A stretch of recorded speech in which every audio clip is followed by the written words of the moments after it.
Hello everyone. Today we are going to start with our fourth chapter, that is networking's basics. So before starting with the actual content of this topic, I would like to revise some basic concepts of this networking.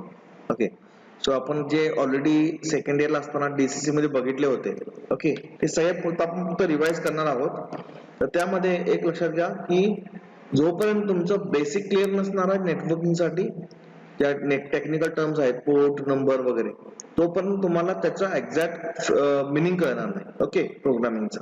So that's why we are repeating those things in this lecture only.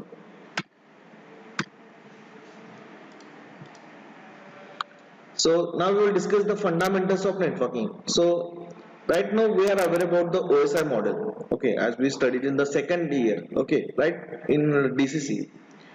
So OSI model is a open system interconnection. Okay, it's an open system interconnection. So this will describe how information from software application in one computer moves to the physical medium to the software application in another computer medium or another computer. So OSI model काय करतं, description, information एका कम्प्युटरवरून दुसऱ्या computer कशी पाठवली जाते याची तुम्हाला माहिती दिली जाते. ठीक आहे, याचं हे वर्किंग आपल्या OSI मॉडेल मध्ये होतं. ठीक आहे, it is developed by the ISO in 1984. हे डेव्हलप ISO ने केलेलं आहे. This is considered as architecture model for inter-computer communications. So आता आपल्याला माहित आहे की आपल्या दोन टाईपचे कनेक्शन्स आहेत किंवा कम्युनिकेशन चॅनल्स आहेत. ओके, सो ज्यामध्ये जे दोन कम्प्युटर एकमेकाला कनेक्ट करतात किंवा कम्युनिकेट करतात त्यासाठी हा आर्किटेक्चर मॉडेल आहे. Okay, so basically OSI consist of 7 layers. त्यामुळे 7 लेयर्स आहेत आपल्याकडे. वन बाय वन आपण बघायचे इथं. Each layer perform it's particular network function. प्रत्येक जे लेयर आहे, जे 7 लेयर आहेत, त्यामध्ये प्रत्येक लेयरचं एक फंक्शन, स्पेसिफिक फंक्शन आहे, तो त्याप्रमाणे वर्कआउट करतो. Each layer is self content, so the task is assigned to each layer can be perform independently. जो तो आपापलं टास्क जे आहे ते इंडिपेंडेंटली काम करत असतो त्यावर. आता आपले जे काही 7 लेयर आहेत ते आपण इथे बघतोय. A P S T N D P he trick आहे लक्षात ठेवायसाठी. आपल्या लेयरची नाव लक्षात ठेवायसाठी ट्रिक आहे A P S T N D P. A stands for application layer, presentation layer, session layer, transport layer, network layer, data link layer आणि physical layer. A P S T and D P. Okay, अशा पद्धती workout होणार आहे. आता जे काही current जे model आहे आपलं, जे OSI रेफरन्स मॉडेल आहे, okay, so it is again divide two 2 part. So first is responsibility of the host, म्हणजे आपण ज्या कम्प्युटरवरती काम करतोय त्या होस्टची रिस्पॉन्सिबिलिटी आहे इथपर्यंत. आणि खालचे 3 लेयर आहेत, that is a responsibility of network layer. Okay, so इथं आपण रोल पण स्पेसिफाय केलाय. पहिले 4 लेयर आपल्या होस्ट कंट्रोल मध्ये असतील आणि खालच्या आहेत ते आपल्या नेटवर्कच्या कंट्रोल मध्ये असतील. Okay,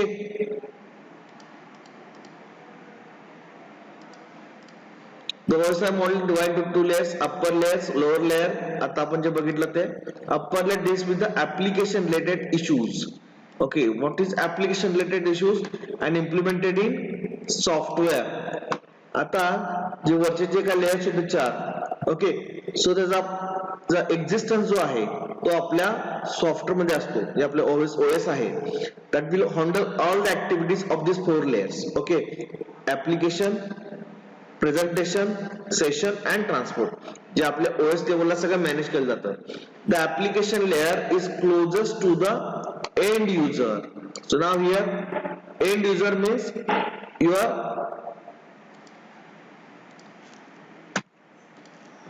computer user. Okay, so now here keep on this is the application layer. Okay, at the top of this application layer our host is there. So here end user is using this or facing this application layer directly. Okay, both end users and the application layer interact with the software application.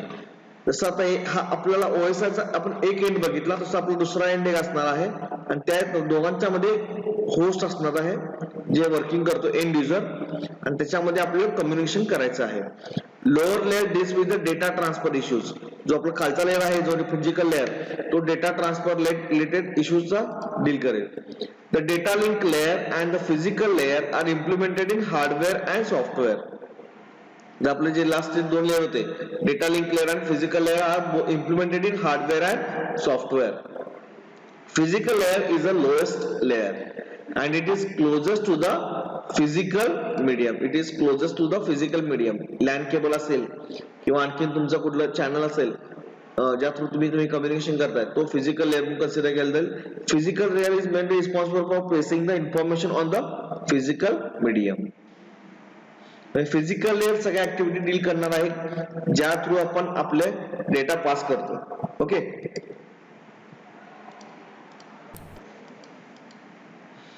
आता आपली diagram आहे इथं प्रत्येक लेअरचा आपण एक role specify केलेला आहे इथं. ओके, त्यामध्ये आपण मेन्शन केलं की बाबा आपल्या लेअरचं नाव काय आहे आणि त्याचा रोल काय आहे. Okay, so starting from the application layer. So now here application layer, this is first.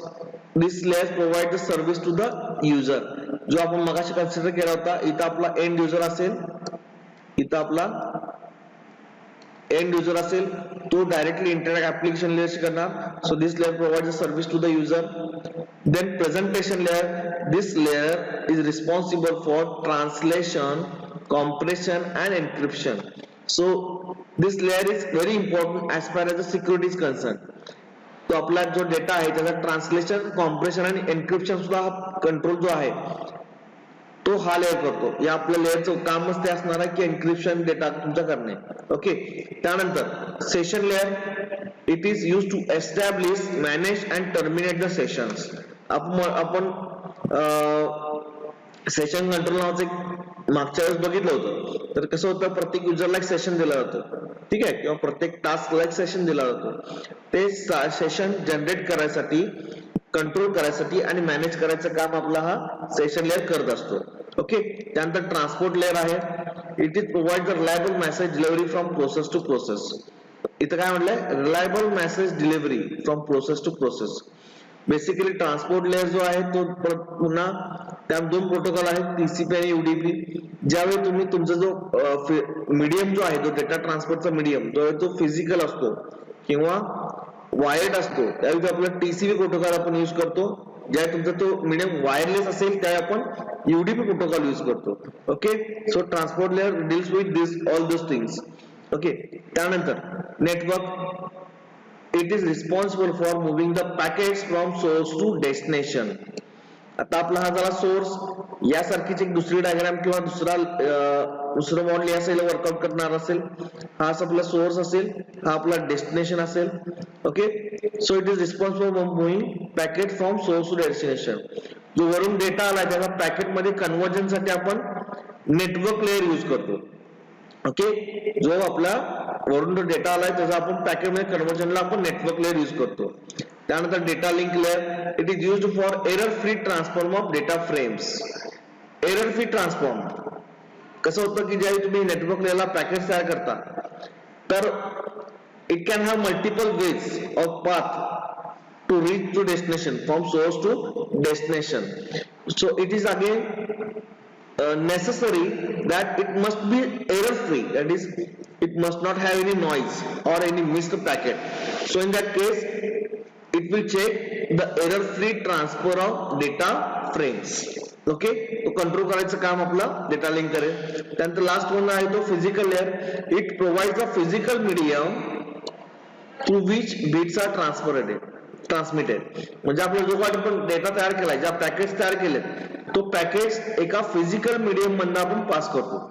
जसं मग सांगितलं की this is control by the network and these are controlled by the host, and basically these all are deals with the application software, that is OS. Okay, and this deals with the network. Okay, so that's why it is necessary to control or to understand all these layers in detail. Okay, आता याच्यानंतर आपण बघायचं one by one याचं working characteristics बघायचे आपल्याला. Okay, पुन्हा function बघतोय आपण. जनरली काय होतं की हा आपला सोर्स असेल, हा आपला डेस्टिनेशन असेल ऍप्लिकेशन मधून प्रेझेंटेशनला डेटा ट्रान्सफर होणार, प्रेझेंटेशन मधून पुन्हा इथे येणार सेशनला, सेशन मधून ट्रान्सपोर्ट, ट्रान्सपोर्ट मधून नेटवर्क, नंतर डेटा लिंक, त्यानंतर फिजिकल, फिजिकल आल्यानंतर त्याचं जे काही पॅकेट्स आहेत त्या फिजिकल मीडियम, हा जो आहे आपला फिजिकल मीडियम असेल तो इट मे बी लॅन और वायरलेस ऑल्सो. ओके, या फिजिकल सोर्स पासून डेस्टिनेशनच्या फिजिकल लेअरला जाणार डेटा आपला, तो डेटा इथून पुढच्या वरच्या लेअर ट्रान्सफर होणार, त्यानंतर तो इथं येईल नेटवर्कला, network to transport, again transport to session, and then session to presentation, application and to the end user. So in this way data flows from source to destination. Okay, here data flows from source to destination. So इथं जसं आपल्याला layers आपल्या source मध्ये आहे तसे आपल्या डेस्टिनेशनला पण असणार आहेत. याच्यामध्ये मीडियम जो आहे तो आपला वायर्ड असेल किंवा वायरलेस असेल. ओके, या पद्धतीने आपलं फंक्शन्स किंवा आपलं व्यवसाय मॉडेल वर्कआउट करतं.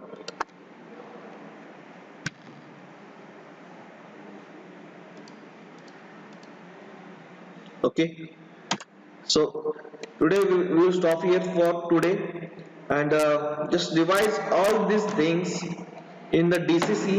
Okay, so that you can get easily this chapter, and as far as the programming concerned, we will discuss the classes, okay, of networking with respect to Java in the next lecture. Thank you.